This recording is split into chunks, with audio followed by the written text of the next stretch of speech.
is having a weapon get into our school system. But that happened. It scares kids, it scares families about, the potential of those kinds of things winding up in schools. A Cave Spring Middle School student brought a loaded gun to school. Roanoke County School Board Chair Don Butzer talked with that student a few times in closed hearings. I was convinced that that child did not know that they had a loaded real weapon that day. Everybody did what they were supposed to do, but at the end of the day, we had this little kid who really didn't know what they had. And I'm convinced of that they didn't know what they had. And it could have gone tragically wrong. We can bury our head in the sand and pretend that it couldn't happen or it couldn't happen here.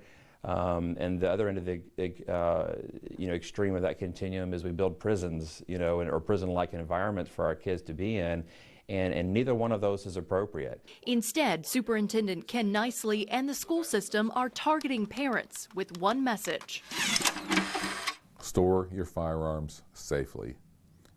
Keep them inaccessible to people that aren't supposed to have them.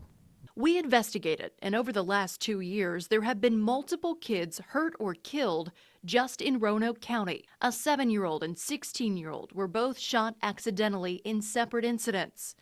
2 middle school students took their own lives, and that middle school student who brought a loaded gun to school. In 4 of these, police say the guns were not secured. It has a huge and never-ending impact on those families, who, in almost all cases, weren't intentionally doing anything wrong, weren't trying to put anybody's safety at risk, but because either they don't routinely practice safe firearm storage or just inadvertently forgot.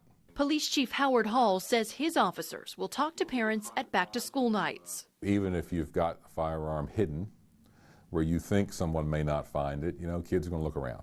Think of the potential danger when a young person accesses a firearm. They're likely to pick it up, touch it, perhaps try to pull the trigger. They may take it, try to show it to their friends. The potential for a bad thing to happen just goes through the roof. They all agree this isn't just a topic you'll hear at back to school. They plan to continue the message all year and again next year. We would be delinquent or negligent if we didn't try to solve a problem or recognize a problem, even though the problem may be something at home. Roanoke County also plans to keep telling students if they see something, say something. They want them to know they have a responsibility to take care of their community too. There is a pledge you can sign as a family. Now, they're not the only school district doing something.